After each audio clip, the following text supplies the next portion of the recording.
Hello, good morning, Abigail. Uh, Sign in properly. Good morning, sir. Good morning, sign in properly. I'm seeing. Good morning, sir. Good morning. Good morning, sir. Good morning. Good morning, sir. Good morning, sir. How was your night, sir? Good. Very well, sir.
Please, can we have 2 or 3 class governors who will serve as co-hosts? Do we have any class governor here? Yes, sir. Yes, sir. What's the name? Bello Kibat. Rocky Bats. Yes, sir. Okay.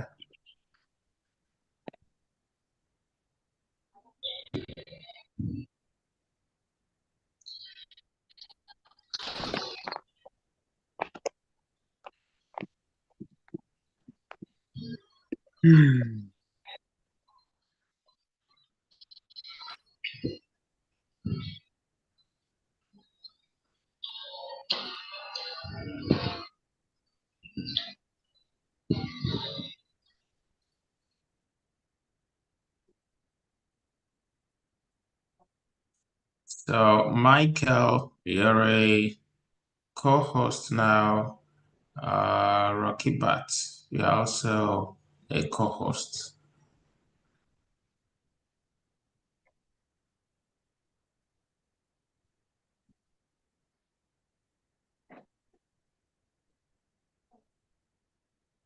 Samson,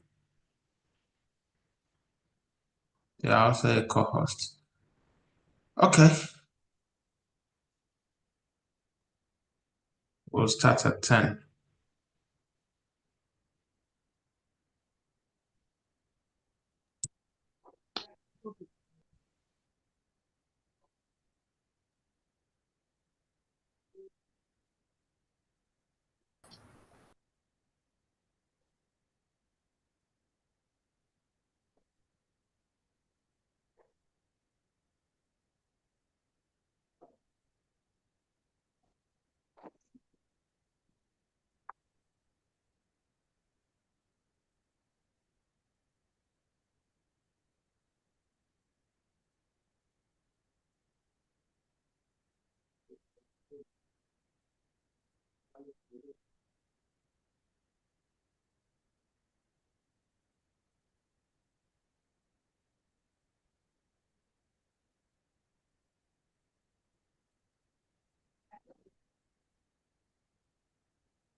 Hello and good morning, everybody. You're welcome Good morning, sir. to SOC 101 today. And I want to thank Dr. Augustine Agugwa, who has taken time to take this class this morning. I'll be handing over to him. He'll be taking the topic social structure and dynamics. Dr. Agugwa, thank you for joining us. Over to you, please.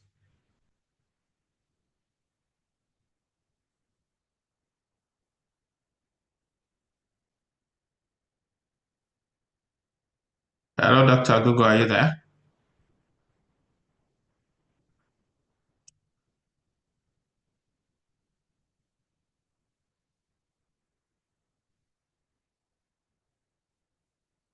Hello?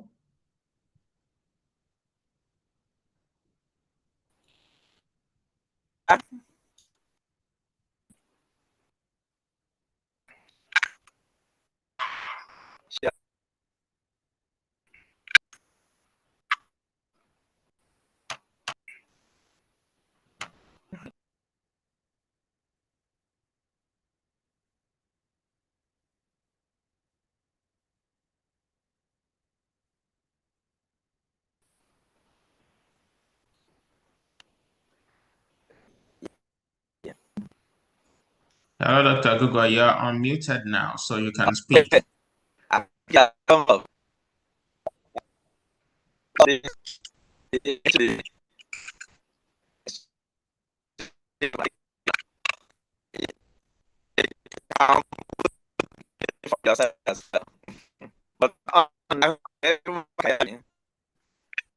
Hello, Dr. Agugwa.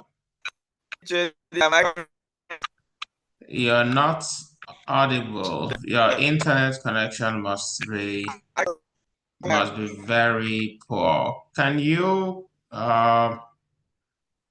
make it down? Okay, sure.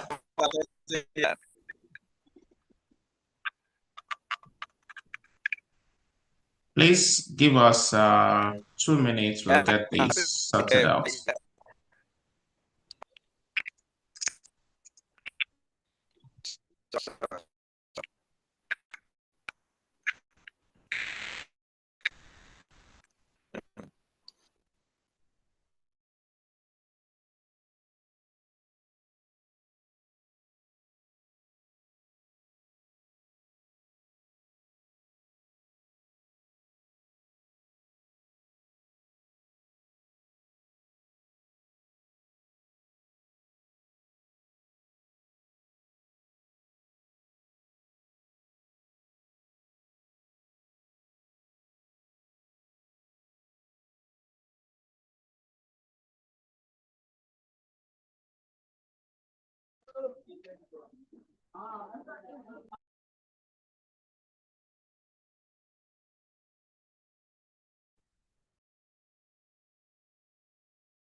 Thank you.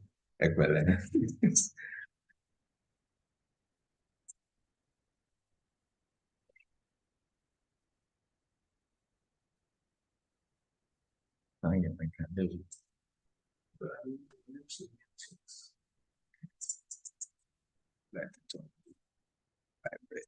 No, the feedback. It's okay. Let me shut it.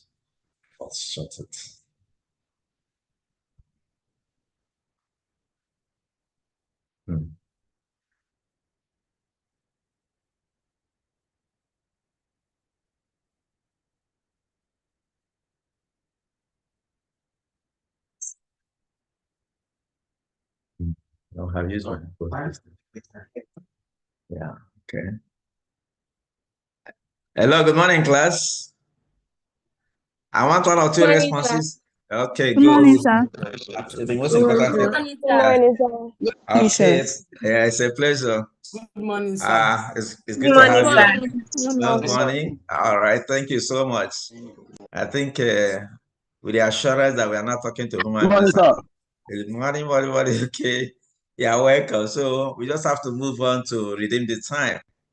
As your HOD would have said as well, we really appreciate him for really anchoring this your part of the course, and as you can see, it requires high level of technological application, and somebody must be millennium compliant to go alongside, as it has to do with each challenges. Am I communicating?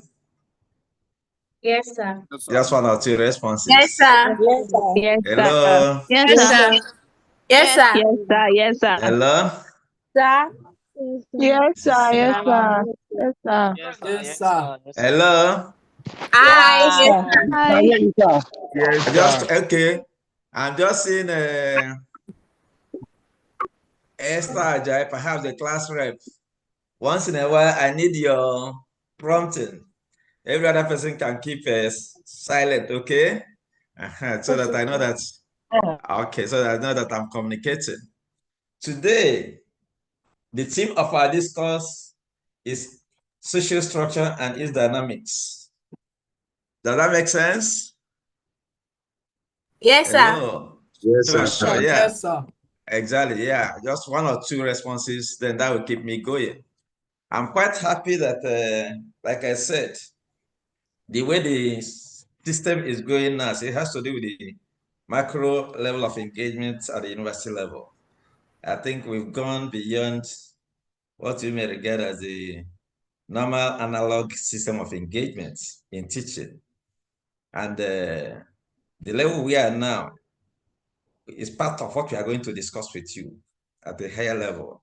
To what extent do individuals get immersed in what you may regard as sociostructural permutations, as it informs not just your attitude, but your relationship with other people vis-a-vis the social structure? I'm just assuming it's part of what you will have absorbed in the course of your discussions with my earlier colleagues. Professor Shobo had taken you on the basics.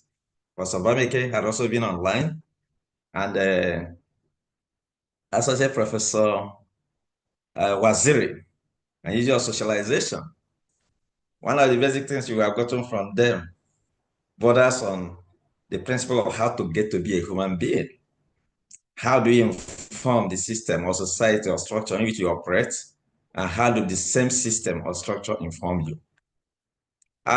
What you have made out in all these discourses are forcibly projecting forward might have to do with four basic questions of sociology.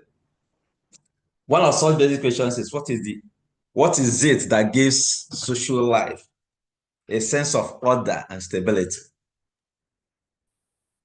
Am I communicating? It's a central issue in sociology, and especially at this level of your engagement, it's your business to actually get yourself to know the substance of order and stability. It's not something that falls from heaven. It's not something that God imposes on human beings. It's something that human beings enact by themselves in the process of what is regarded as social construction of reality. This might constitute part of what I'm going to discuss with you in our today's meeting. The second basic question of sociology borders on what is regarded as what are the resources of social change and development. It's also part of what we are going to discuss today. The next thing, again, I said there are 4 basic questions. I've given you 2. The third one is, what is the relationship between social life and individual behavior?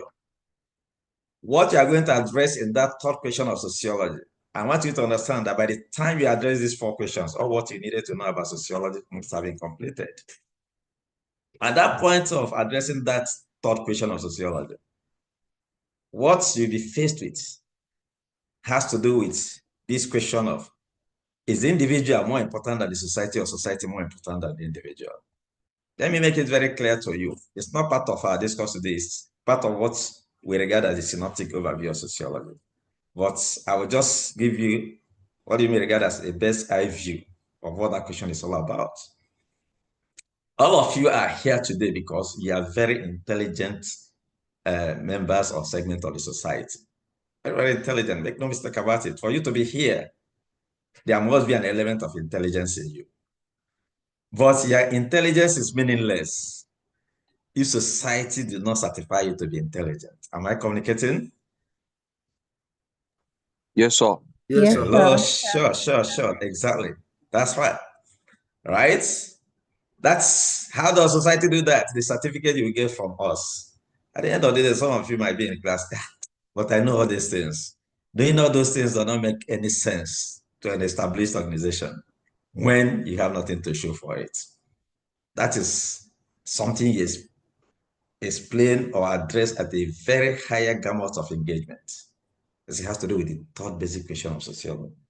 The final one has to do with what are the sources of power, authority, and inequality. You now discover that when we are not taking up issues on social structure and its dynamics, the first question I addressed, which we have been, sort of been addressed in your discussions with Professor Shombo, Professor Bameke, and Dr. Adidisa, are well encapsulated in this. We are now going to take it from point of view of definition of sociology as it informs structure. You will have had kind of exposure to a lot of definitions of sociology.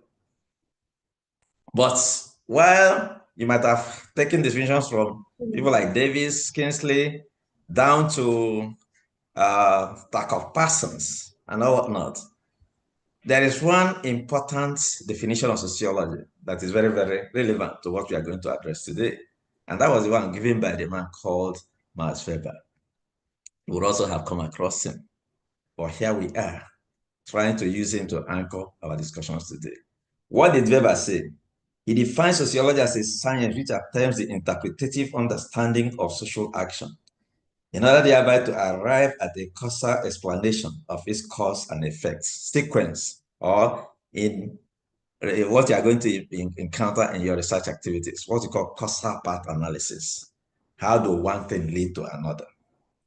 It's in this sense that in trying to now define that which is social from point of view of what we may regard as a sociological perspective, we state that the man Max Weber succeeded in carving out a peculiar field of interest that is strictly sociological, not a situation whereby neophytes will tell you that sociology is a discipline that dabbles virtually into every aspect of human endeavor. Fine and good, that is part and parcel of sociology, because somebody will tell you that sociology is a discipline and that covers virtually everything, covering human beings' engagement. a sociologist is somebody who knows something about everything and everything about sociology. But the main thing is that in discussing sociology and trying to make sociology distinct from other disciplines, a sociological perspective, as an influence of what I've just hinted on Weber's definition, now looks at the sociological perspective as that which addresses anything you do from point of view of your influence on your setting and the influence of the setting on you. The influence of the setting, not just at the micro level of analysis, but also what at a macro level of engagement. Micro level, as it has to do with one-on-one relationships, different from perhaps a larger scope of community, then the larger scope of country and the larger sphere of human existence. Now, if that happens to be the case, we are not taking it from that earlier definition. We now address sociology as something that now draws a distinction between man in the state of nature and man as a member of what? Society. I'm sure in your earlier discussions, you will also have addressed this. But the main thing I would like us to bring to memory in that distinction is that man in the state of nature is totally different from man as a member of what? Society. Now, quickly, I would like somebody to just give me an instance of your understanding or knowledge of an example of a man in the state of nature. Can you make an attempt? Because you've gone beyond the sophomore level now. You have taken up to 2-3 months. Yes, sir. Yes, can you give me an example of man in the state of nature, different from man as a member of society? Somebody is operating from the highway. Yes, go ahead, yeah? Man in the state of nature. What does that show? State of nature. The life will be short. Yeah. Good time and Fantastic. Fantastic. That is coming from the work of the man called what? Thomas Hobbes. What do you regard as the Hobbesian analysis of man in the state of nature, which is also not too far from what you have gotten from eschatologists. It has to do with either the Bible, the Quran, the Sanskrit, or the Torah, where they also described the nature of man. They did not actually look at it from man in the state of nature. Sociology actually did that distinction, but they were actually discussing man in the state of nature, where God looked into the heart of man. What did God say? He said that the heart of man is desperately what? Wicked and cunning above all things. That was a man that does not give a damn about the existence of systems. That was a man that does not give a damn about the existence of the other person because he does not even know about your existence, similar to his. That was a man that does not recognize any law. The only law he recognizes is the law made by himself. He wants to eat. Somebody might need to die for him to eat. And after perhaps taking 10 fruits out of a mango tree, thousands will still be out there, and he had killed somebody. As a man in the state of nature. Different from man as a member of society. Man as a member of society is somebody who takes into consideration, despite the permutations of his personal inclinations, that there is another person who might be affected, offended, or appeased by any of my actions. So by taking thought and acting through the instrumentalities of nature, such a man acts in accordance or in sequence with what he expects that person to be comfortable with. That is man as a member of society. Now, it's in that sense we are looking at this concept of society operating at various dimensions. And in this sense, as it has to do with various dimensions, we are gradually drifting into a setting whereby when man became a member of society, rules and regulations came into existence. Remember the first question I said that, there are 4 basic questions of sociology. Once you understand those 4, if you can answer those 4 questions of sociology, you have done all that you needed to know about sociology. Now, we are now looking at a man that is now operating at that first level of the first question of sociology. What is it that gives social life a sense of order and stability? Now, I will help you to answer that question. It has to do with issues of rules and regulations, norms, mores, and established guidelines that informs the existence of any person in a given setting. And if you go back to your understanding of what's regarded as the traditional paradigm of sociology, of course, you have actually been given a treat on the basic theories of sociology. Of the theories you treated from point of view of functional analysis of functionalist theory, vis-a-vis structural functionalism, that one is regarded as the traditional paradigm of sociology. Traditional paradigm because other theories took off from either the strength or inadequacies of functionalism vis-a-vis structural functionalism. But what is the basic thing or most important information we might derive from the understanding of that theory as it has to do with what we are doing today? The basic thing about structural functionality or functionalist analysis is their relationship with what is regarded as sociobiology. That the earlier pioneers of sociology who actually derive inspiration from those sequences of analysis tried to establish a kind of relationship between human beings and society, between what you may regard as what the structure of human beings vis-a-vis or alongside their understanding of the operations of society. So as we have four major organs in the society, and the human being rather, as it also informs the systems of societal human beings' operations, they reasoned that society also operates on principles or systems guided by established structures, which you can explain at the level of institutions. Institutions does not mean University of Lagos. But when you're talking about University of Lagos now becomes an insignia of a system operating on principles of institutions, of which education is that subset. We are looking at the rules and regulations guiding the education institution.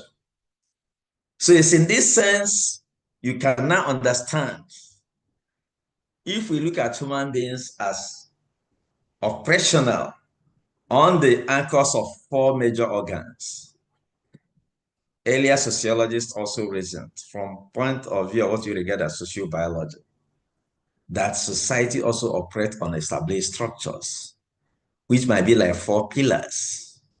Those four pillars, as you are now going to look at them from point of view of institutions, operates on sequence of the political institution, economic institution, sociocultural institution, including the family, then the educational institution. These are established institutions that make up the pillars of the functional mechanisms of a society. And for the pioneer theories in sociology, these organs, these structures, operate in a kind of synergy regarded as cybernetic principles, whereby they harmoniously relate with each other and they do not give room for any kind of aberration. Though aberration is natural, that once in a while it must occur. But from point of view of structural functionalists, that system has a way of bringing each other back, either in a very peaceful manner, but more importantly, because traditional paradigm of sociology functionalism emphasizes what? Consensus and harmony. So they have a way. Yeah. Hello? Sir, Most of us aren't following. Are there slides for the class so we can be seeing? At the moment, no. Okay. It's part of what we discussed, but for us to get to what we are doing, I've already discussed with the HOD that I prepared a manuscript for you. So just listen, make your notes. By the time I finish, we are going to send this thing to your class rep, okay? And they will distribute to you. Exactly. Okay, sir. But the most important thing is that. Pardon? Sir, can you go back to the pillars of the pillars of society? The pillars of society or the structural settings of society. I say just like a human body is made up of organs, right?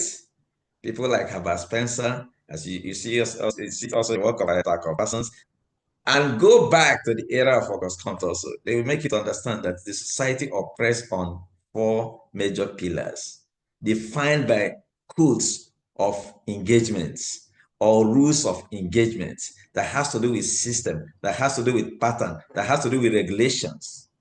So when you're talking about institutions, it has to do with the codes, the rules, the patterns that inform those institutions.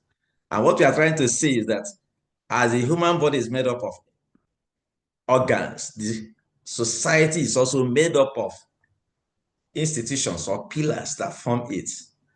And those pillars you can explain at the level of something like the economic institution. Did you get it now? Hello? Yes, sir. Yes, Hello? Sure. Number one is what? The economic institution, right? Number two is the political institution. Number three, you can look at the religious institution. Number four, you can look at the family. Number five, you can look at the educational institution alongside other institutions. These are pillars of what? Society, that are informed by codes or rules of engagement, which individuals key into. That's exactly what we are looking at as structures of society. But at this point in time, from point of view of what we may regard as philosophical permutations in the understanding of these sequences or operations of these structures, I won't like you to lose sight of the fact that it is also at the foundation of the argument of the pioneers of sociology, that to what extent do the individual fit in or out of these structures of engagement. Now, I'll take you a little aside when I say ontological basis. Ontological basis, as it has to do with sociological knowledge, has to do with your understanding of the nature of things that now informs your attitude towards it. So what is this understanding of earlier sociologists relating to these structural establishments informing human behavior, understanding, and relationships? The basic argument here now comes forth, which is very fundamental in your understanding of what you may regard as ontological basis of sociological theorizing. And when I say ontological, it's a derivative of the word ontology, having to do with what the nature of things. And here also, there are two dimensions to it.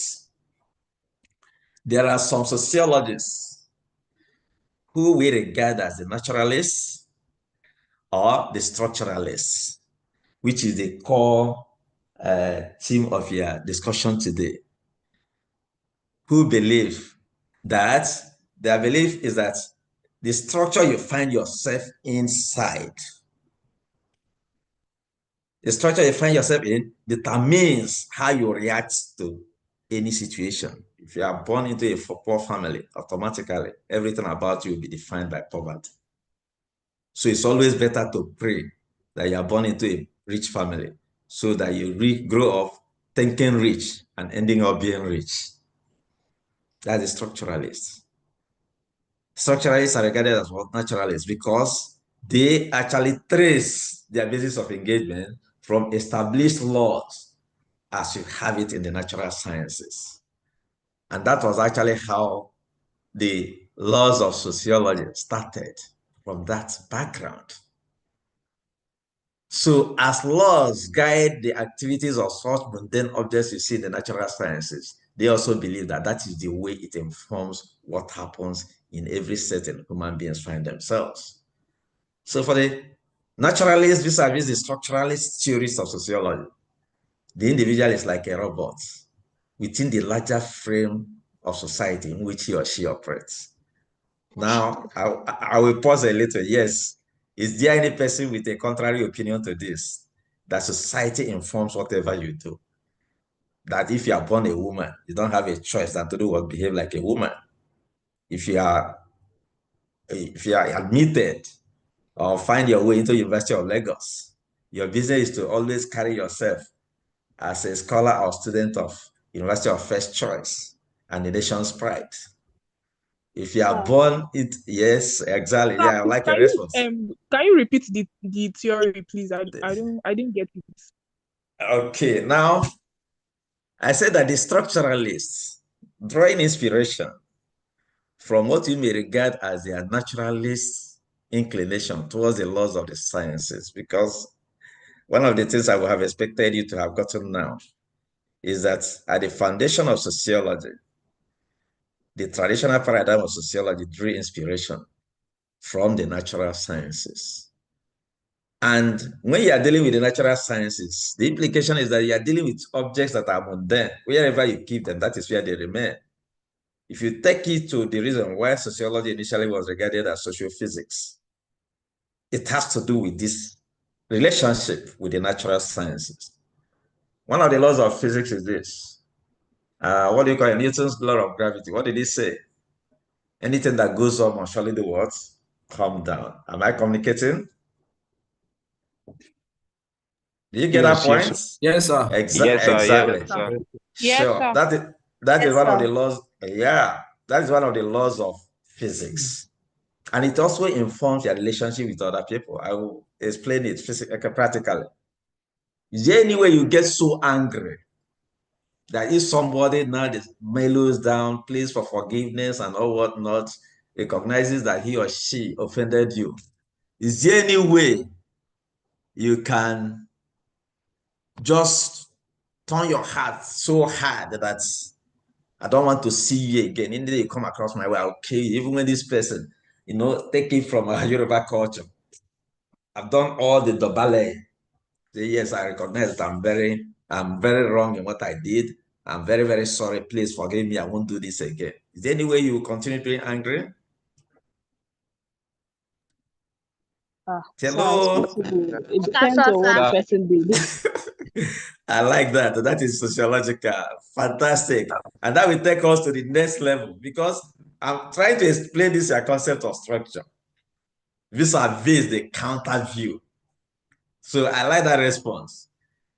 Most of us, immediately you say, I'm sorry, and you double it is gone. That is law of physics. What goes up must surely come down. Even in your eschatological teachings, you'll be made to understand that let not your anger, let not the sun go down on your anger. That as the sun is going down, let your anger also do what? Go down. And do not wake up with your anger, bearing from the freshness of the later day events. This is what Tolstoy will say in literature. So what goes up actually come down. Action and reactions are equal and opposites. That's also a law of physics. Does it happen in human relationships?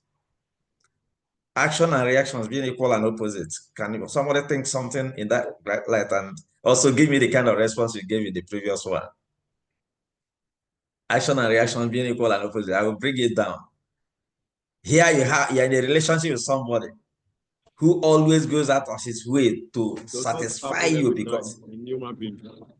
Pardon? Hello? I like that response. Repeat it. You feel free. Okay. Because we don't have so much time. We just have to keep on moving. Now, action and reactions are equal and opposite. Now, I would like to... Yes? You gave a scenario, sir, that anybody born poor, right? Yes. We always have that mentality of being poor. Of poverty. Yeah. So I think I have to argue against that, because that's like bringing in the theory of oversimplification. You're like pushing aside the complexity of the human brain. Not everybody will have that mentality that... Sir? Yes, go ahead. Sure. I like that. So not everybody has a uniform kind of mindset that I was born poor, so I have to have a poor mentality. Human beings are complex. Sir? No. Yes, no, good. I'm okay. With this, your responses, it's as if people have already made my day. The sequence is flowing, and I'm very comfortable with your level of comprehension. Do you know what? Because you're laying a foundation for me to now move into the next line of sociological thinking that will inform either perhaps the rates or stand opposite to what the structuralists feel. And I'm happy with that response. Is it all times that you give a rule or law or an instruction to somebody and they will always obey? Not every time. And that's what the point you're making there. And that's exactly where we are heading to. The social structures are there from point of view of the structuralists. They inform whatever you do. But I'm happy that you're now rising up to the challenge of making us understand that it is not all times that human beings react and relate to issues from that standpoint. And that actually, I told you there are two dimensions to your ontological understanding of sociological theorizing. This first dimension is this structuralist, who will eventually form the rubric of our discussing social structure and stratification. But your responses have now thrown up the understanding that it's not all times that individuals are subjects of structural permutations. Like in the days of Lot and the wife, they were told, if you look back, you will turn into a pillar of salt. Lot kept to that law. If you travel between, this area of Gaza now, Jericho to whatever, Syria, they will tell you that there is one big pillar surrounded with very big objects. And the notations I saw in one TikTok is that was Lot's wife, and which means it's still standing up to today. That will tell you somebody. It's not just somebody, that is the nature of human beings. Sorry, we have to rush this your class, but we don't have a choice, because this is something you have gone far and wide to do what? Demonstrate. That is the relevance of the woman in societal setting, in one appearance. I had to make it look like perhaps the man was a little more conservative than the woman. That's why God is not good for the man to be alone, right? If you allow this man, the paradise we left here will be like this as we left it. We need somebody to assist him to do what? Change it. Very soon we'll be discussing it at the level of what? Social change and mobility. Right? So in that discussion, it doesn't have to do with any gender stereotyping. I made one point very clear, that God created heaven and earth and rested, created the animals and rested, the seas, the firmaments, everything he rested. Even when he created the man, like your HOD, he also rested. Am I communicating? But since the day he created the woman, neither God nor man has ever done what? Has ever rested. Why? God now realized that creativity has just started. That is the issue of change. Now, in line with that, your response, which actually informed this, my reasoning, you now see that beyond the concept of structure, informing structural permutations, informing structural establishments like your economy, like your politics, like your family, like your education and all whatnot. Another school of thought in ontological theorizing, informing epistemology, or the way you go about studying things. It's another school of thought that reasoned that our inclination towards structure, deriving from our so much attachment to the natural sciences, is not proper, because you are not dealing with the same objects and subjects. Human beings are subjects, not objects. The implication, just like you pointed out, is that human beings reason and they make choices. They have soul, they have spirit, they have water. And these things, when they mingle, sometimes they don't agree. So these are the group of people we regard as what? The social action theorists. Social action theorists. That human being is a reflecting object. He reflects and rationally takes decisions. So it's not all times that structure puts him at a place and he remains there.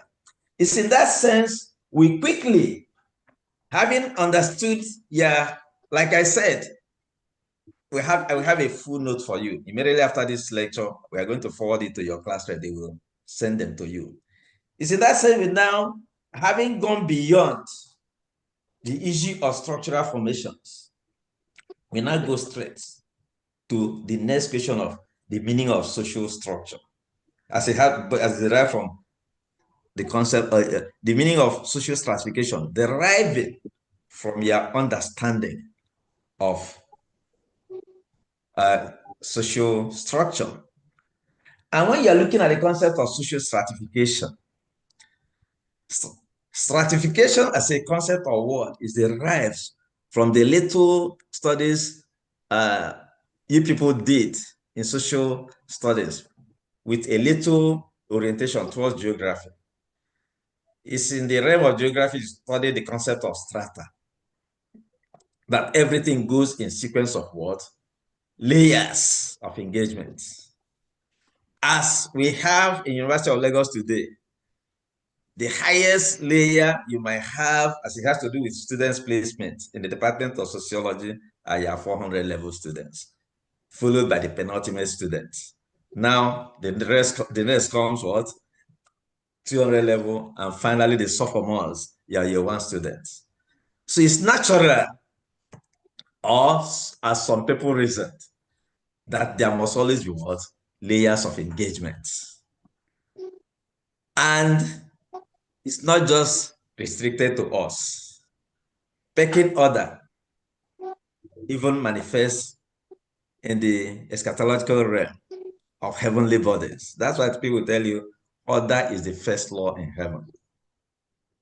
When the man Lucifer now started thinking of, I go into the higher mountain, that is thinking of equating himself with a being that is superior to him.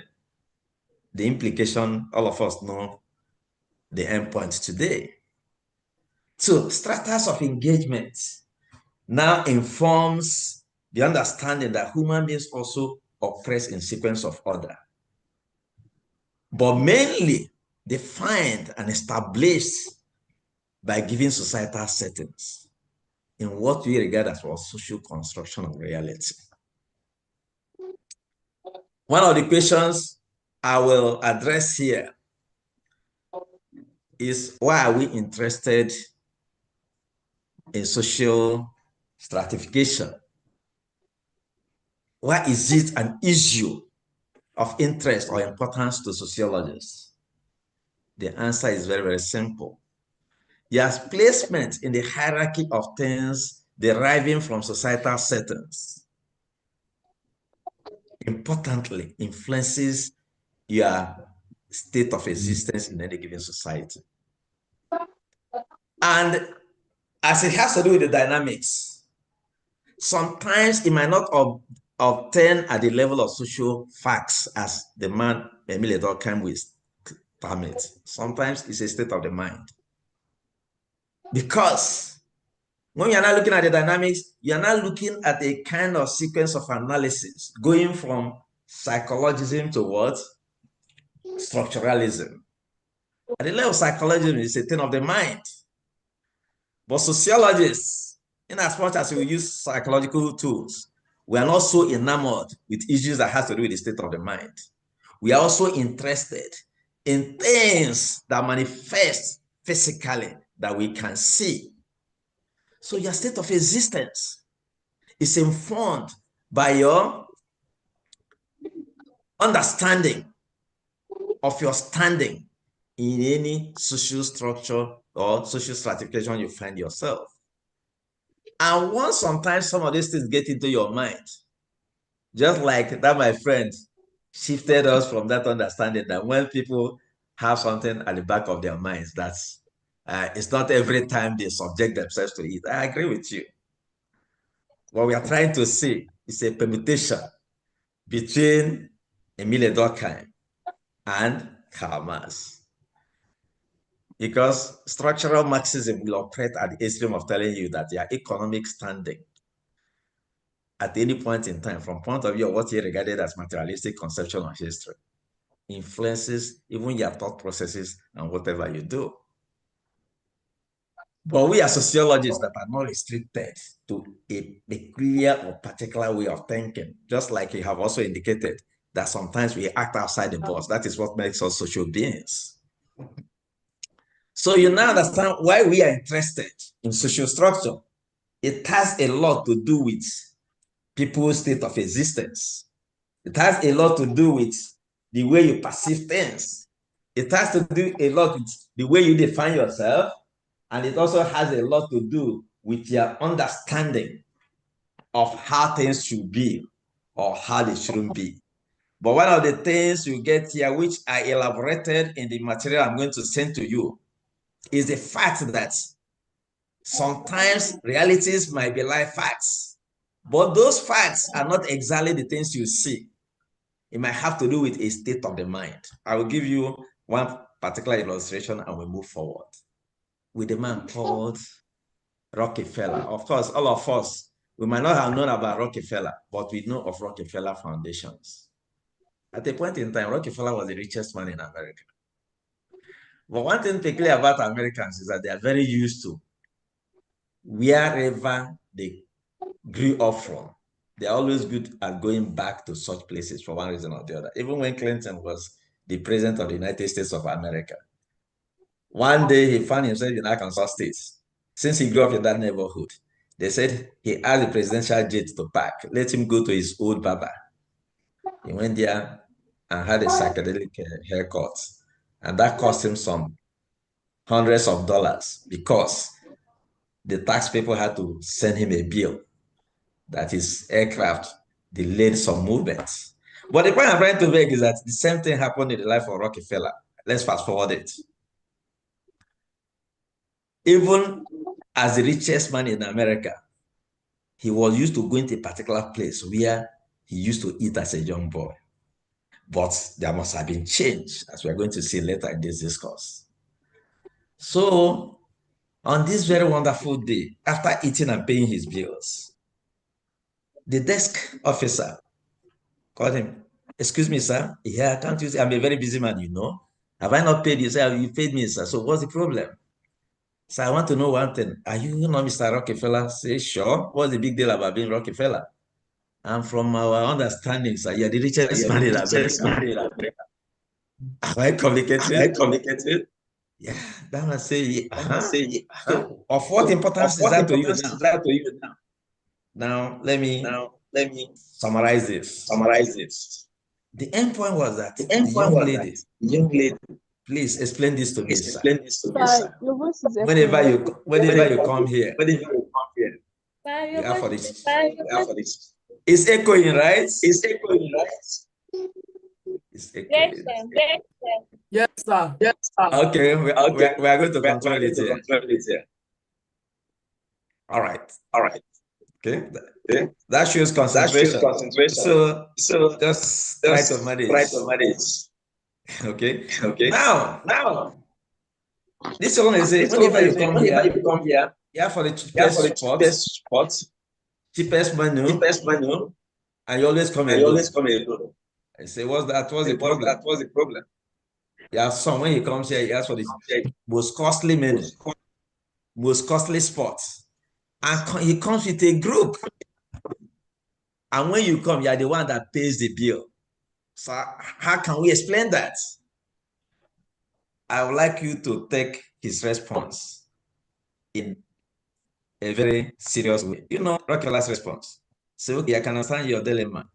You see, the difference between us is that my son's father is a rich man. My own wasn't. Did any of you get any lesson out of that? Hello? Pardon? No, sir. See, sure. I didn't get the lesson, the message there. At all, no, sir. I should explain. Now, get this lesson. Sorry, Sir, your voice was distracting us. Sir, we are not following. Sir, I understood what you were trying to say, sir. You understood the narrative, right? Hello, sir. Yeah. Hello, sir. Sure. Hello. Yes. Yeah, I can hear you. Go ahead. The message is they are upbringing. The different in their Fantastic. Fantastic. That's the message I want to get from you. That shows at least concentration. The message is what? Differences in their upbringing. It has to do with social structure. The man that was still, that not at that moment was the richest man in America, was still operating from the background of the fact that he came from a poor family. And it affected his thinking, it affected his psyche, it affected his attitude to everything. That's why he responded, my son's father is a rich man. My own wasn't. And who was that rich man? Himself. So my son can afford to act like the son of a rich man. It's my business to always make the world understand that my father was right, poor. You now understand. I said, I'm using it to summarize that aspect of why are sociologists interested in social stratification? Because it affects people's attitude to life. An American will enter here now. On few occasions, we have met with them in some programs. The way they carry themselves is as if they're on top of the world. But when the chiefs are done, they will ask you whether you have some 2 or 3 euros. Please help me settle this bill. And you'll be looking at the young man who was operating as if the world was in his pocket. You don't have a choice. You pay for him, but you keep on wondering. At the earlier phase, when I didn't understand it that way. It has to do with structural settings, informing people's upbringing. And this is the point we want you to understand, that it informs our attitude. When you now get the material, you now see it in a larger sequence. Why sociologists are interested. The next thing I want us to now look at might have to do with origins of stratification in every society. Okay. Origins of stratification in every society. And when we are looking at the origins of stratification, let's look at it from point of view of how the world started in the days of Adam, in the days of who was the person that killed the brother, the blood of Abel.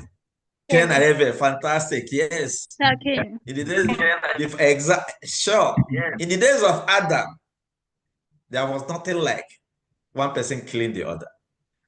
But in the days of Cain and Abel, somebody killed the other. And up to today, some people are still killing the others. You can take it from point of view of the Nigerian society. What is the biggest problem confronting the Nigerian society today as it has to do with security? Beyond Boko Haram, all of us are bothered about the activities of Fulani herdsmen, particularly. And who are their main targets? Farmers. That's a macro level of understanding of what happened at the micro level of Cain and Abel relationship. Before that era of this is my own and this is not your own, we have what we call what? Hunting and gathering societies. That's the first type of society that existed. And nothing was peculiar, nothing was particular, nothing was of no extraordinary importance. Wherever you see yourself at any point in time, what you don't have, trade by barter, you give the, I have a, what do you call it now? A mango. Do you have a bee? The other person has animals or ants. I have something in the farm. So life was operating at that level of what you may regard as a primitive society of equality. Nothing like differentiation. I'm more important than you.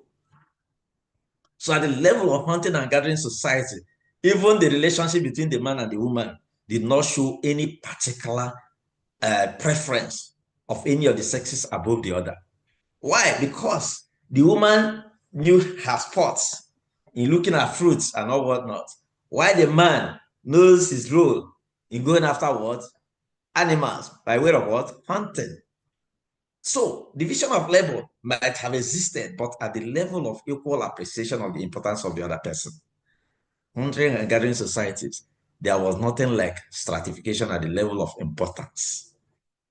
We are not trying to say that beyond hunting and gathering societies, the next group is what we may regard as what? Horticultural, pastoral, and agricultural what? Societies. Where, to a reasonable extent, people's assessment of their importance from point of view of Maslow's hierarchy of needs, you now look at it at the level of esteem. That this your agriculture, or this your products. I can even get it without, making having any cost to you. But my cow and the whatever, cattle, you can't have access to it if you don't risk your life. So my own is more important. Are we communicating here? At this point, a sense of differentiation at the level of importance starts setting in. It's part of the work of Emile Durkheim, where the issue of differentiation in labor relations came into human existence. His own was at a later part, but at the level of horticultural societies, now drawing a kind of distinction between the pastoral groups also who started domesticating these animals that were open in the field before, and now setting boundaries as it has to do with agricultural activities. When these definitions came in, differentiation also came in. Then strata leaving the field of geography now became an issue of differentiation between human beings. That's what we want you to understand. When you get the materials, you need to read it in detail. Now, beyond the horticultural society or pastoral societies or vis-a-vis the agricultural societies, the next group you look at are the ones we regard as what the industrial societies. Industrialism is a change in people's attitude towards production of goods and services. But more importantly, with its consequences at the level of what we may regard as change in labor relations. It's not for us to discuss that today. Change in ownership of property, application of technology, rationalism and factory system, and its contaminous implications as it relates to the emergence of urbanization. And I will say one word here, using urbanization to actually summarize the consequences of industrialism. Somebody will tell you that urbanization, forget the classical definitions. I want to use a pedestrian definition of urbanization to explain to you the implications of industrialism on the heels of the emergence of an industrial society. Somebody said that urbanization is what you may regard as structural transformation of space and the ideological hinterlands. It's not just about the structural applications or manifestations you see in and around people, but their attitude towards life changed. You will see it in the work of people like Ferdinand Twinis, vis-a-vis, what do you call him, Emile Durkheim. But principally in the work of Emile Durkheim, you saw a kind of difference or metamorphosis of human relationships from what you regard as mechanical solidarity to what organic solidarity. Contractual state of existence to the center stage. And human beings now started manifesting as it's now getting to a higher level today, whereby people became predators of their neighbors. Why? Because they control the means of production. So from being equal initially, a state of differentiation occurred between those who own the means of production and those who work for them. And not just working for them at the level of mutual relationship or respect for each other. Kamas will now talk about what to call what? I don't understand. You don't understand? I will explain it. That's exactly where I'm coming to. I'm going to explain it from point of view of Kamas. He said that in the relations... Pardon? Go ahead, let me hear you. I said from the beginning, I don't understand from the beginning. Yes. That I don't understand from the beginning of the class.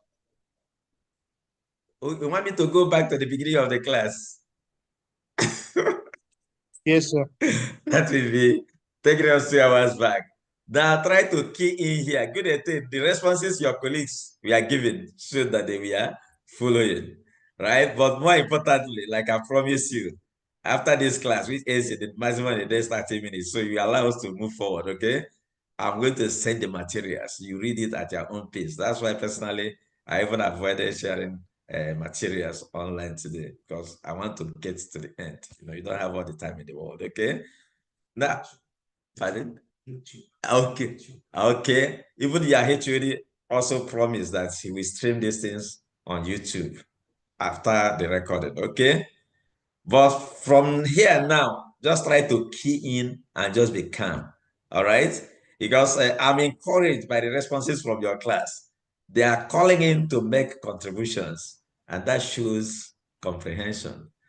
So now, I've explained different types of what you call what manifestations of various societies as it has to do with origins of what stratifications and inequality. I've explained to you issues that has to do with the hunting and gathering society. I've explained to you the horticultural, pastoral, and agricultural societies. I've also dabbled into what the industrial societies. That was where this state of inequality emerged because people's interest in each other got deadened from point of view of materialistic orientation. Everything about us today is what is in there for me. That's why I say that some of the consequences of industrialization, people look at it from point of view of change in labor relations. You are no longer the controller of your labor. Somebody else does. And they say he who pays the piper dictates the tune. So automatically that person is your boss and superior. As it has to do with change in property ownership. In the earlier days of hunting and gathering societies, the major factor of production was land. Everyone was anchored on the land. But today, something replaced land as a major factor of production. And what is that? From point of view of elementary economics, they say there are three major factors of productions: land, labor, and what? Capital. At the initial stage of, fantastic. At the initial stage of societal existence, at the level of hunting and gathering societies, land was a major issue. Even at the level of agrarian society, primitive societies, when they got into primitive agriculture, land was a major capital. I'm going to discuss various societies, including the estate system, in the next few minutes. Land was a major capital. Even though there was a differentiation between the feudal laws and the serfs, the feudal law saw it upon himself that he owes the serfs a responsibility. If anything happens to the serfs, he confronts the challenge. But when the revolution of industry occurred, the major factor of production changed from land to capital. And capital is something that is outside the human being. Capital is what? Another word for capital is money.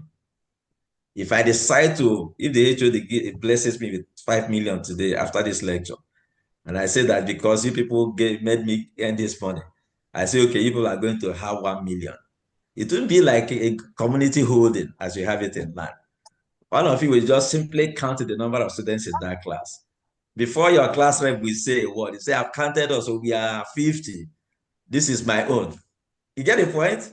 That is the indirect implication of the Industrial Revolution. Everything became terribly individualized. And that was why I said that one of the consequences of industrial society is urbanization. And that was what I was trying to explain. I say we have classical definitions of urbanization, but I want to use the one I felt that was very pedestrian.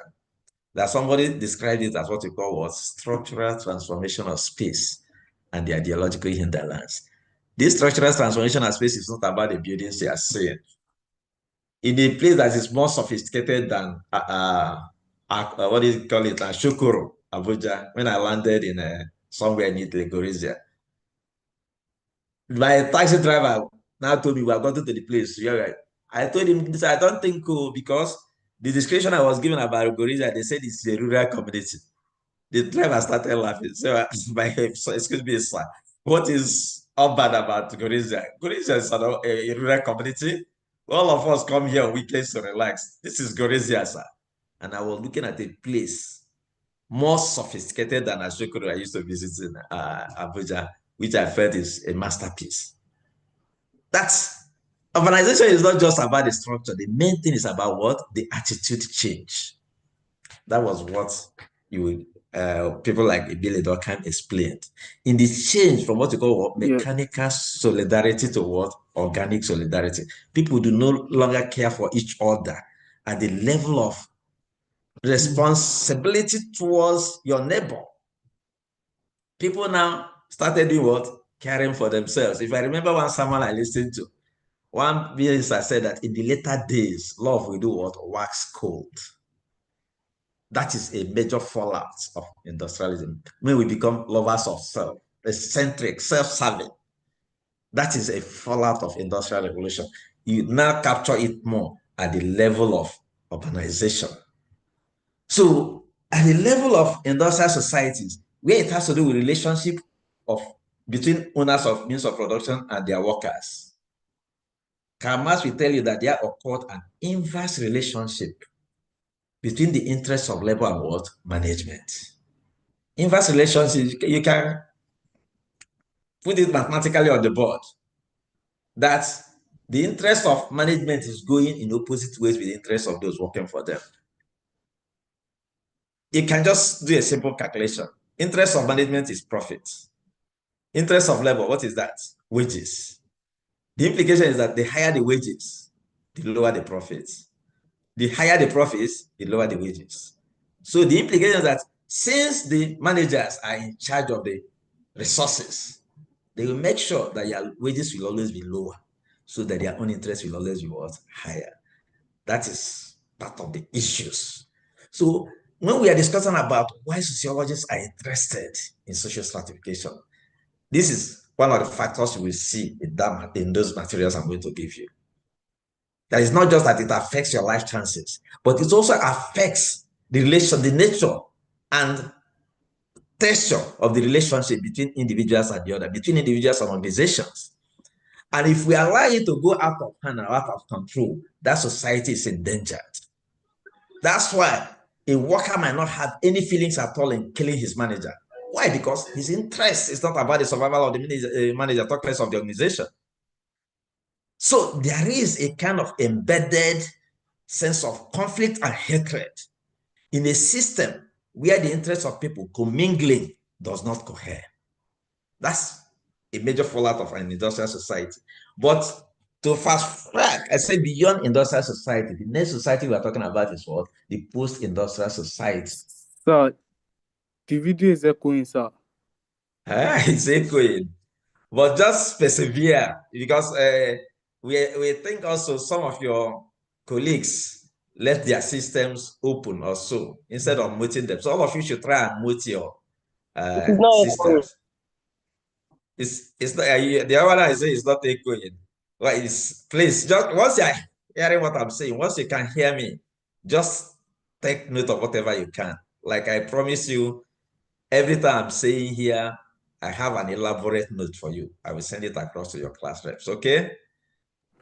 Just maintain your interest. I like the responses I'm getting. So anyone you don't get at all, just try to surmise over it. Let's move forward, okay? Yes, sir. Okay, sir. Okay, sir. Okay, yes. So now you've gotten to the level of where I discuss what do you call it now? Industrial society. But the beauty of the world today is that we are no longer discussing industrial society any longer. Unfortunately, Nigeria is even yet to industrialize, but the world is leaving industry behind. Places like America, they are no longer industrial societies. Countries like Japan, they are no longer industrial societies. Countries like Germany, even UK, they are no longer what? Industrial societies. They are what you call what? Post-industrial societies. We are mechanics, we are techniques, we are instruments of engagement in the production of goods and services are fastly losing grip. So why you are yet to get to that level? Some people are moving to the next level. That's why most productions about America, you hear about them from Taiwan and North Korea, South Korea, what do you call it? Just name them. Most of their production of goods and services are done outside America. They are busy into what? Designs. You know, there's one of your professors here, what I used to call him is millennium compliance. Even within our own system, some people still operate at that level. That's why, for instance, if they take lights, such people are in trouble because they are not into analog engagements like some of us are. By God's grace, we are still adapted to. That shows you the level of inequality between one society or the other. That is the way the world is going. If you now explain it from point of view of the concept of globalization, some people will tell you that globalization is a sequence that encourages and rewards those who are developing skills and understanding, and penalizing those who are finding it difficult to catch up. At a later time in your studies, you get to look, get into or involved in the study of what we call technological obsolescence. Technology is losing strength, and knowledge economy is what setting in. And in the process, there is there's nothing anyone can do about it. The difference between those who know and those who do not know is becoming very, very clear. Inequality, stratification, and social differentiation keeps on getting what? Widened. So that is what you call what? The post-industrial society could lose for us. And I'm hoping that over time, all of you now listening to me from this your understanding of what do you call it now? Social inequality operating at the level of knowledge acquisition. You key into the new trend. If you take it from globalization, what has we defined globalization? As a sequence in which the boundaries of geography is seen to be receding. Everyone is aware that they are receding. And anyone who wants to be relevant is acting accordingly. Meet up with the challenges. It's the same thing you will see in your introduction to development studies. You get to know about the work of the man called Emmanuel Astin, who will now divide the world into 3 levels of strata. The core, the periphery, semi-periphery, and the periphery. The core nations are the economic senators of the world, people operating at the level of knowledge economy today. Semi-periphery are those who are observing them, studying, and trying to catch up, like you see in the Asian tigers. These periphery nations, like most African nations, are the ones who just don't know what is happening. What others do is what they follow. In the humanities, there is a way they also defined it. Say there are 3 types of human beings. Number 1 are those who make things happen. Number 2 are those who watch things happen. Number 3 are those who just wonder what actually is happening. And they just become what you call what the follow sequence. So it's on that ground, I round on that level of discussion and push you to having described the types of societies informing different level of strata and inequality. I want you to look at systems of stratification as we also have seen it across the world. Systems of stratifications. And under systems of stratification, what you are going to get is not too far from what you have already discussed. But we are now looking at the sequence. So I'll be very brief in my highlighting and discussing them. As it has to do with systems of social stratifications, the first set has to do with the slavery system. Are we communicating? Number Yes, 1. sir. Okay, thank you. Number 1 is what you regard as what? The slavery system. The slavery system, at the earlier phase, immediately we left the hunting and gathering society and moved into the era of horticultural, pastoral, and whatever society. There occurred a kind of break in people's engagement with each other at the level of reality. People started distinguishing themselves from point of view of importance. But from point of view of ownership of properties, human beings, their fellow human beings became part of their property. You get this in the work of Karl Marx when he said that the history of all hitherto existing society, that was when society actually came into existence properly. The history of hitherto existing societies has been the history of class struggles. In the slavery system, right, human beings became owners of their fellow human beings, making them what? Objects of acquisition. Who work for them, they exploit them and grow richer by priding in the process of the product of their fellow human beings. Of course, slavery had been of antiquity.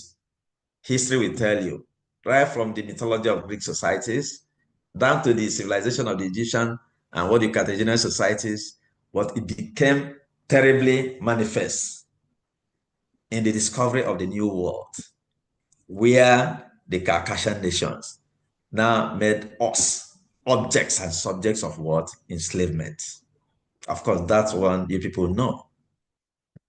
But we are trying to say that at an earlier phase of human existence, it was a terrible experience, and people really suffered, having to make their lots live in affluence and opulence, while they lived in penury and suffering. The next stage has to do with the estate system.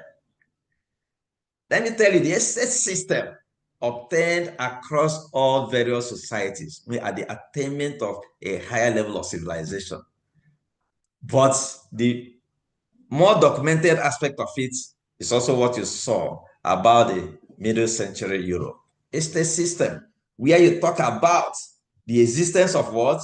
Lords who actually lives in the ownership and acquisition of landed properties.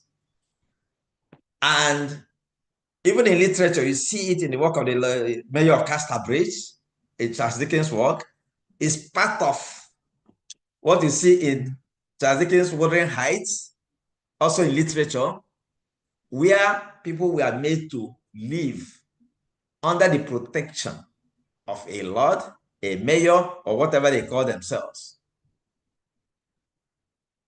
What it takes to be a lord at that level, from a sense of what they call what? The nobility, has to do with your ability to live in opulence without working, while some people will be working for you. After the nobility, you have the clergy, who actually, gives a sense of ideological rationalizations on why such things should be.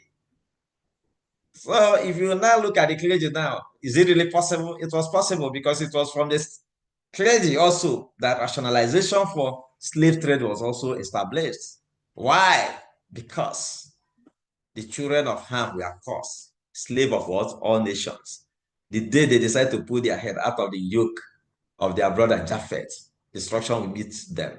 And who are the sons of Japheth that the slaves must serve? The Europeans. And who are the sons of Ham that will be slaves? Going from the, what do you call it, tradition of Canaan. And it was your papacy then that said that the blacks were the descendants of, what do you call it? The children of Ham. So religion gave it a long-standing testament and people suffered for that. Now, finally, beyond the clergy, you now have the commoners and the serfs, who now became objects of exploitation and domination. Now, beyond the, what do you call estate system, you now talk about the caste system. Of course, we are not going to spend so much time on this caste system, but caste system has to do with an understanding of what you call what? A societal gradation of human beings from a higher level of engagement to the lowest level of what? Disdain. The most classical case is what people are going to see in the material we are going to give you from point of view of India, where the Brahmins constitute the highest level, who are next to God, and everyone must do what? Worship them. In the Indian system, beyond the Brahmins, where you also have the priests, the scholars, the teachers, and all whatnot, the next that comes to them is what you call what? The Kshatriya. It's the Indian estate. The Indian, no, their own is what we call caste system. American, the Indian caste system. I'm already into the caste system. I've discussed slavery, I've discussed estate. Yes, I'm now discussing caste system. That is the third one, right? Some people will call it caste, the other one will call it caste. So we are discussing the caste system now, right?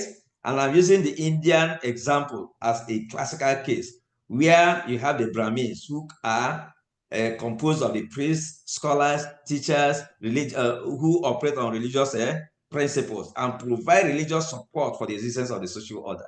Now, after the Brahmins, you have what you call what? The Kshatriya. These people are regarded as what? The nobles, the warriors, the soldiers, the rulers, and what? The instigators of the principles of the maintenance of social order.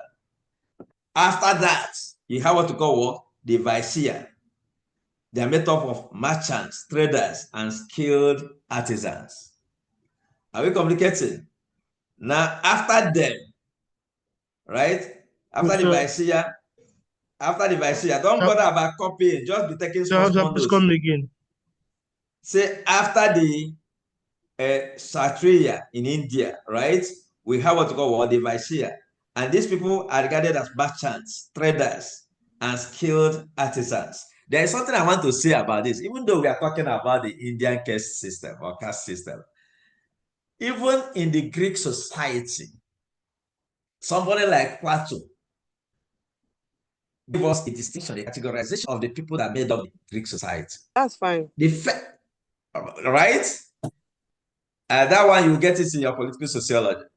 In his categorization, he did a distinction between the aristocratic, what they call what? Philosopher kings. And after them, you now talk about what? The warriors, then the merchants.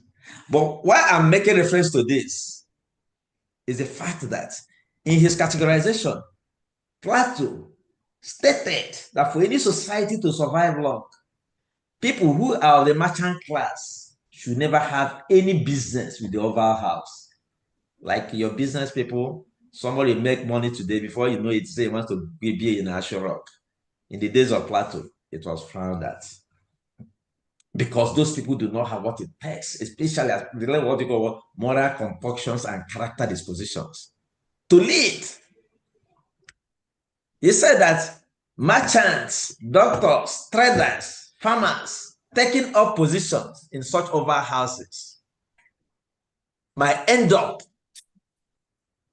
polluting that atmosphere. They will be like what they call a bull in the china shop, because they don't have what it takes to operate on principles of what? Morality, principles of nobility, principles that are informed by a pedigree of character that calls one group separate from others. You see, that sense, he talked about people who are born leaders, that you identify them even from the time they are crawling. You train them. It requires a very long training process. And when they emerge as leaders, if you see them, the aura of their movement alone will imbue you with a sense of awe and respect. Which of your leaders can you talk? Even though it's something that was said almost 1,000 years before Christ. But those principles, to a reasonable extent, I think they have their place in our understanding of society today. That's why I say that to a reasonable extent, let me veer off a little and say it's not just about India. The Greek society also made similar references. And the final category in the Indian caste system is what you regard as what? The Shudra, who are composed of what you regard as what? The peasants and the laborers.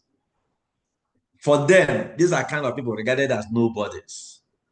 In short, their business is to produce. I don't even go near them when they are producing. They rather have what you may call middle people that bring their products for people to buy. That will tell you how disdained they were. Another word for them in India in those days was regarded as what? The untouchables. You don't even allow their shadow to touch you when they are moving, because they put a kind of gong around their waist. As they are passing, those gongs will be sounding. If you hear the sound of the gong, stay clear. That was the state of those people's existence.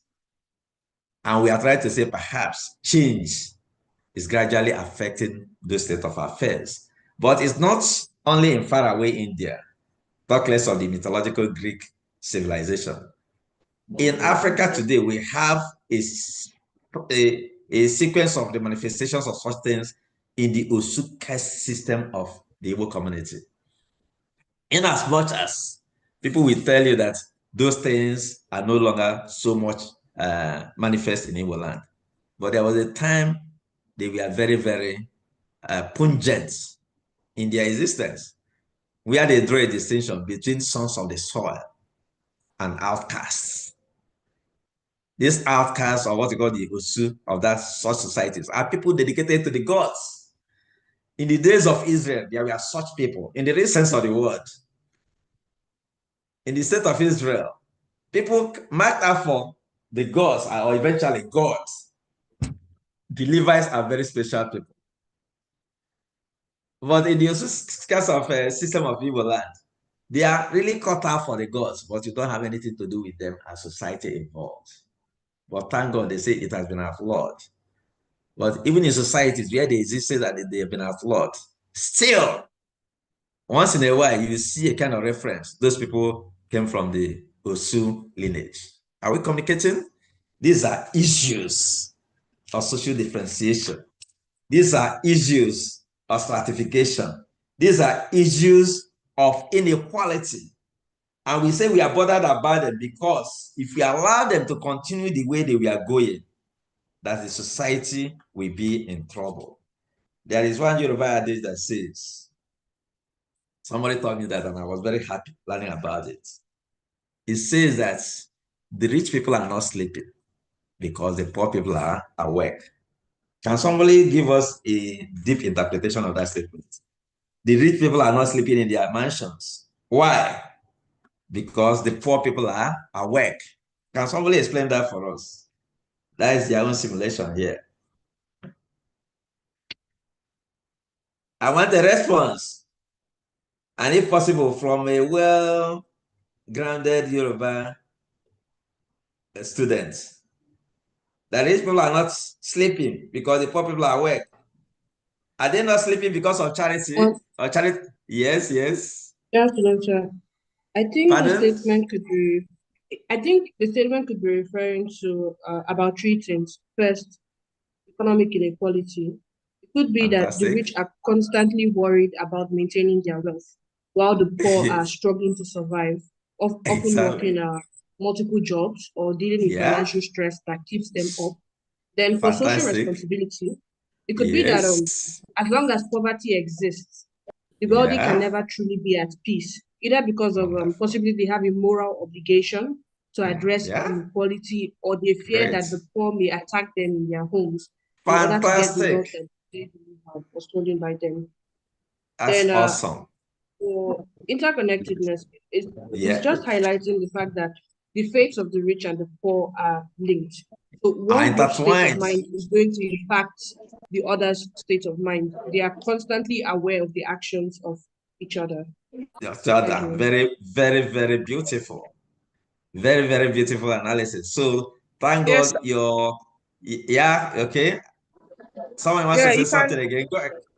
Yeah. It can also suggest that the wealthy and powerful are constantly aware of the potential threats that are posed by the poor.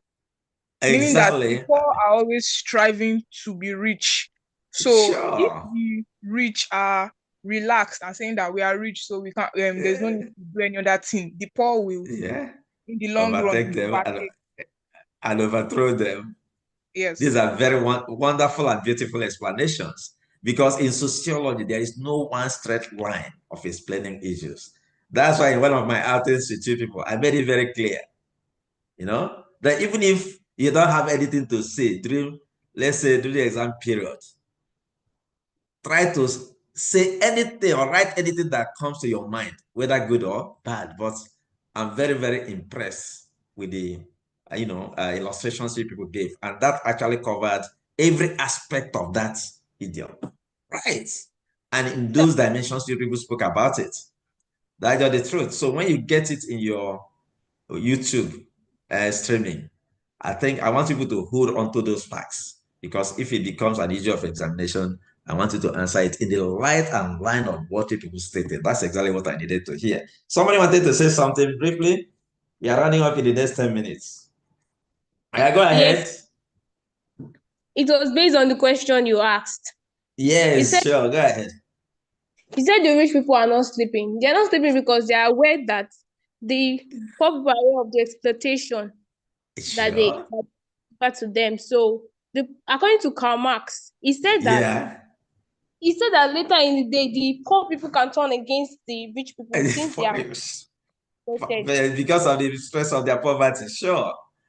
Yes, Yeah, deriving from that observation, in line with that your statement, that the interests of the rich and the poor are what? Inversely related. They are opposed to each other. And people that are opposed to each other can never be at peace with each other. So I'm very, very happy with those illustrations. And I'm happy I'm also taking it this way because all those illustrations now are captured in three main theories. I'm not going to go into those theories, but I will mention them for you. The one is the functionalist theory. You read it up in the material at any point in time when you are reading. If you run into confusion in any of them, feel free to call me. I will explain it anywhere, even if it's along the road. Then you talk about the conflict theory. You discover that functionalist theory will derive more from the works of people like Augustine, people like Emile Durkheim, people like Tarkov Parsons, talking about an integrated system that must be intended. Because when Karl said that in every epoch and in every era, the ideas of the ruling classes are always the running ideas. And how do they maintain these ideas? It's through ideological manifestations and manipulations, which they use to imbue people with a sense of false consciousness. Just like I've told you now, that even to rationalize for slavery, the clergy of that period had to go to the Bible to explain slavery from the Bible. And some people now willingly, because God said, without any attitude that borders on critical thinking. So functionally, you tell you that those things are there to, stay because that's the way God ordained it. And for you to move to the next level, like the Indian caste system, if you must move from your lower level to a higher level, you must serve your level very well now. So that pardon? And if God sees that you have done your part very well, in the next world, you move to the next level. That's functionalism with all its inadequacies. The next one is the conflict theories. And it drew inspiration so much from the work of the man called Karl Marx, anchored on that observation I made earlier on, when he said that the history of all hitherto existing societies have been the history of class struggle. That people are in a state of competition. The Darwinian concept of what we call survival of the fittest. The implication is that when people are competing for scarce resources, the group that ends up having it are the group that will eventually do what? Lord it over others. When you get the material, you will read it in full length. And you now understand from point of view of Karl Marx why inequality and social stratification exists. And from point of view of that existence, the contaminous implications. Then you have what you call the liberal theorists. For them, it borders on principles of power relations. To a reasonable extent, the liberal theories are like what you may regard as what a middle range approach between the functionalist theories and the conflict theories. Yes, to a reasonable extent, they agree that in every society there must be a sequence and order of existence for society to move very well. And going in line with the main preoccupation of structural functionalism or functionalist theory, building on equilibrium and consensus. For society to move on very well, to avoid issues that borders on conflict and tearing the society apart, people must learn to keep their positions. Be who you are. If you're a woman, especially there was a time when they said that even in the church, the woman should not ask a question. If you are bothered about anything, when you go home, ask your husband. In that kind of society, for you to be a good woman, when you're in the public, keep quiet. When you go home, you do what? Ask your husband. But to what extent is that useful to us today? That's part of the change you are going to establish in this course. But the liberal theorists, to a reasonable extent, say that yes, for society to move forward, you must understand and appreciate the principles that actually instituted the pecking order, and maintain and observe the rules so that society will not have any problems. But to a reasonable extent, they also, while tilting towards the conflict theories, argue that even in that state of order, that there occurs a situation whereby people who maintain that order will now be in a kind of position to control resources. And in controlling the resources, they are now in a position to dictate what happens to some people and what do not happen. That is the liberal theories. What are you saying from the liberal theories? A little to the left and a little to the right. A little to the right as it has to do with functionalism, and a little to the left as it has to do with what? conflict theories. It's on that note, ladies, gentlemen, and good people, it's been a very wonderful time with you. I will quickly sum up with what we may look at as, in all these things we have discussed so far, what's the implication for mobility in any given society? That's our last theme of this course. And here, you will now agree with me that in discussing mobility, the nature and character of the ideological permutations informing the kind of social stratification and inequality in any given society determines the pace at which people move forward. So this is why we draw a distinction between what we call what? Open and closed systems of what? Stratification. In all our discussions or discussions so far, when we are discussing issues that borders on what you may regard as a slavery system, it's a closed system. For any person to move forward in that society is very, very difficult. In the caste system, it's also what? Difficult for somebody to leave one stage of existence to the other.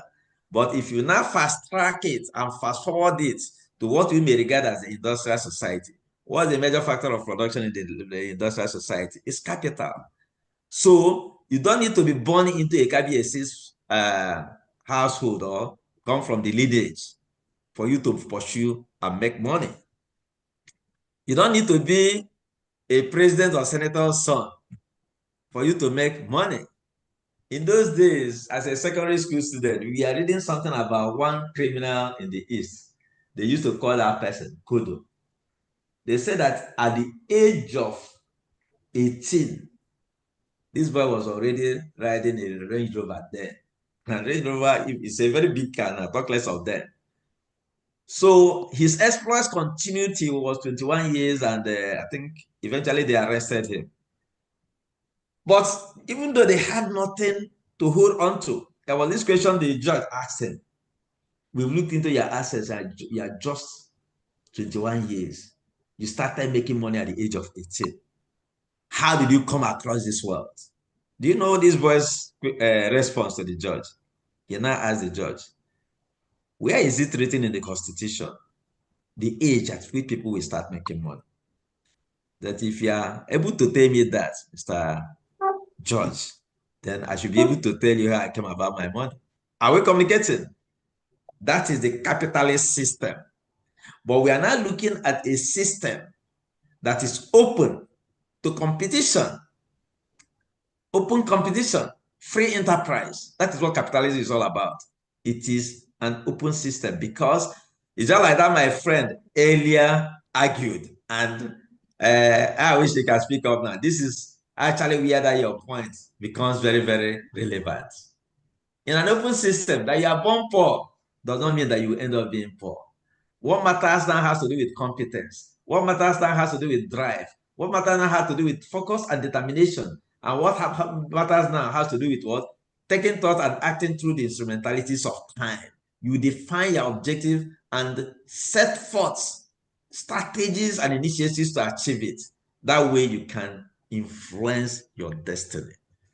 In an open system like a capitalist system, where achievements is open to everyone, people can actually start from a state of nobody and end up being somebody.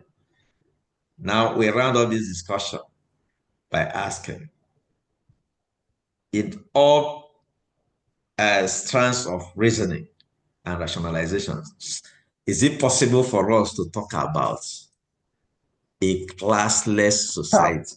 A society in which there is no distinction between the rich and the poor? Can somebody say one or two things and round up this our class for us? Is it possible for us to talk about a classless society? Yes, ma'am, or yes, sir? Yes, sir. Yes, no, sir. not possible. It's not possible. My friend, it's possible. Okay, I want two of us. I want two of you. Okay, it's okay. It's okay. I want two of you to address us. Why do you say it is possible? Yeah. The one that's when possible. When we are talking about a classless society, we are talking about socialist state. Exactly. So we are talking about socialist state. And that makes it yes. When in the state of socialist state, everybody would be the government will have fixed the economy. Sure. And everybody will have the only discrimination that may be there may be education. Maybe some people who are educated and some people who are not educated. Like the post-industrial society, yes? Yes. Like what the person, I forget the professor name that was inaugurated yesterday from his view. Okay. So he explained how socialists can solve the capitalists of Nigeria. It's a problem, so yes. So that's one of my views about socialists. I've been saying it since I was in secondary school, like socialist is the solution to Nigerian capitalism. Fantastic. I like that. Okay, there is my friend that said it is not possible. Tell me why you think it's not possible. Because in theory, it's possible. Yes, sure. But in reality, in practical, it's not possible. Possible, right? Not possible. Exactly. What of Russia and China and some other Chinese countries? Incidentally, especially Russia now. It's not when you get into socialism. There's a capitalism in Russia too. Of course. Okay. So in reality, it's not possible. Fantastic. No, both views, both your views are very much in order. But the point we want you to understand is that the thing about sociological theorizing, that's why when we start from the traditional paradigm, we give you other strands of engagements too. It's possible and it is not possible. It's possible, we are giving you the ideals. And that is exactly what you derive from the work and contributions of the man called Karl Marx. He was actually looking forward to a society whereby it will be all according to their needs and everyone according to their capacities. But just like the other person also indicated, there are factors that mediate the possibility of those things. It's just like a capitalist system where a very wicked group of human beings make it impossible for people to rise above the rungs. Anyway, ladies, gentlemen, and good people, I think it's been a very, very wonderful time communing with you. Just like I said, their class reps should just put their emails to me. Before the end of today, you will have a full pack of this lecture. It's been a very wonderful time. I thank you for your audience, and we look forward to a more interesting and engaging future. So on that note, I think I will. Yeah, welcome. Thank you. Thank you, sir. Please, sir. It's a pleasure. Thank you, sir. Can we have the course material, sir? Please, sir. I will definitely. Sure. Thank you, sir. Thank you, sir. The course material, sir. Please, sir. Thank you, sir. Wonderful. I appreciate all of you. Okay. Thank you, sir. Bye. Thank you, sir. Yeah, you're welcome. Yes. Sure. Thank you, Very, very well. Thank you, sir. Okay. What's your name? Sorry, I didn't mention my name. I'm Dr. Augustine Agogwa. I think the HOD mentioned it when he was doing the introduction. Dr. Augustine Agogwa. Okay? Yes, sir. Yes, wonderful. Thank you, sir. All right, sir. Thank you very much. Thank you. We love You're you. welcome. And you too, okay? Thank you, sir. Thank you, sir. All right. Thank you, sir. Fantastic. So have a very wonderful day ahead of you, okay? All Excuse me, right. Thanks. too, sir. Yes, ma'am. Yeah. Can you please differentiate social dynamics and social structure? Now, you discover that somewhere along the line, before we dabbled into the core issues of structural analysis having to do with social stratification, I drew a distinction between structural theories and social action theories. Structural theories will make you to understand that you are born and brought up in a system. There is nothing you can do about it. You are like a prisoner of that system. But social action theories will tell you that contrary to the permutations of what informed our traditional paradigm derived from the natural sciences, that human beings have the capacity, taking thoughts and acting through the instrumentalities of time, that they can actually take steps to mitigate the circumstances under which they were born and emerge totally different from where they started. That was the closing point we use when we were looking at the concept of this open system, where one of those my friends was also making the point that from point of view of making efforts, from point of view of drive, from point of view of focus, from point of view of determination, from point of view of taking initiatives and being innovative in your character and attitude, you can actually betray the fate to which nature had assigned you. Those are the dynamics that actually mitigates and changes situations. It's to that extent we say, yes, some people might be born poor, but they end up being what? Rich. So what are the factors that influence your ability to change from that which you were born into to something different? You take it, for instance, from point of view of Weber's work on Protestant ethics and spirit of capitalism. Contrary to an established understanding of what we may regard as a closed system deriving from either slavery or a state system, Max Weber was able to show that certain people we are adopting certain principles based on the teachings of the new generation religion of that time, as we have new generation religion of today, that if those people should actually take to those rules of engagement, that they are likely to maintain a very strong hold and lead over the world. And what are those Protestant ethics? Number one is what? Hard work. Number two is asceticism. Number three is savings. Number four has to do with what? Investment. These are principles that inform capitalism. And in an open system, those are the kind of principles that are social dynamics influencing your character and attitude, and that might be able to do what? Help you to get out of a system that you do not find comfortable to be in. That you enter the university with a low grade, say, thank God, you entered the university by the grace of God, while others entered on merit. That does not mean that you end up behind those people. If you now adapt yourself to a life of hard work, reading hard, studying, and engaging people, asking questions, making efforts, you might end up having first class. Those are the social dynamics. That life is both structural and what?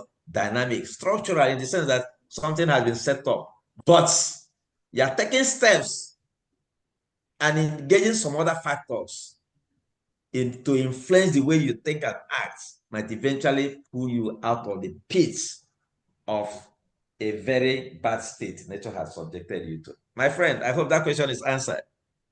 Yes, sir. Thank you, sir.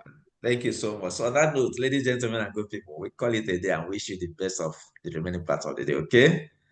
Yes, sir. All right, thank you. Yes. Thank Permission to follow. Let me hand over to the HOD. All right, so you are free to disengage because I'm leaving the setting now. Have a great day ahead of you. you, sir. Thank you so much. Thank you, You're sir. welcome. Thank you. Thanks. Thank you so much. Yeah, bless you. Thank you, sir. Wonderful. You're welcome. Have a great day. Yeah, sure.